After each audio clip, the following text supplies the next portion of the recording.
Hello, I'm Wes Allen. One of the most insidious problems in American culture, as well as in the church, is and has long been racism. Yet preachers often find it to be one of the most difficult issues to address effectively in the pulpit. In the What's a Preacher to Do series, sponsored by the Perkins Center for Preaching Excellence, we ask scholars, preachers, and artists for help. Today we have with us Gerald C. Liu, who teaches worship and preaching at Princeton Theological Seminary and serves as a minister in residence at Church of the Village United Methodist Church in Manhattan. So Dr. Liu, welcome. Thank you for being with us. What is one of the key insights from your areas of expertise that you think would be helpful for preachers these days? Thank you for having me, Wes. Glad to be here and honored to be a part of the conversation. So one of a key insight that I would recommend for preachers who want to preach effectively about anti-racism is to think about the continuity in their own lives between what they might proclaim regarding anti-racism and who it is that they spend their time with. So in other words, it's important that a preacher has friendships with people of color in order to be able to speak with integrity about what it means to love others who are different from ourselves or to learn from them. What I see happening often is this kind of goodwill based upon news headlines or genuine concern, but a kind of disconnect between what we might say in the pulpit and what is actually happening when we're just spending time with those whom we love. You know, are these people of color? Are they folks of different races and ethnicities, sexualities, and so forth?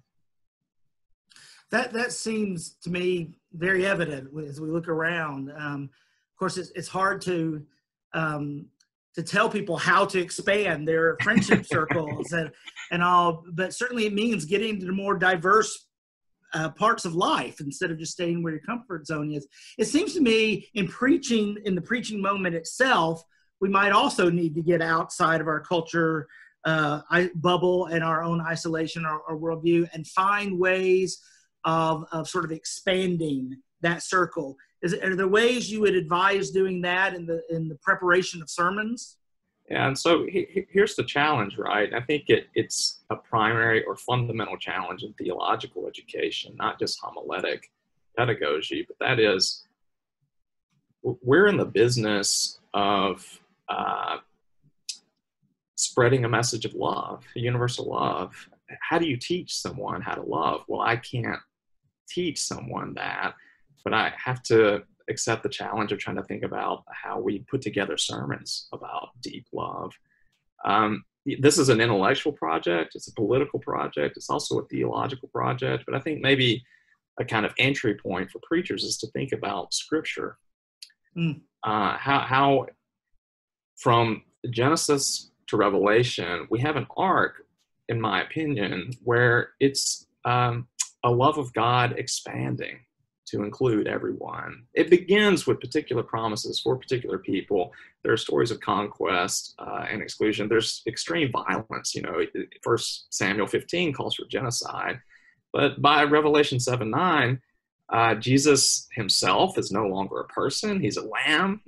We've got this marriage invitation for everybody to come, a kind of polyamorous invitation at the end, and it's all people, nations, tribes, and languages. You know, so in other words, anti-racist preaching also is a political project in the sense that it is about welcoming everyone, all people, into the love of God. It's not a political project in that now all of a sudden Nike cares that Black Lives Matter, so we should preach about anti-racism.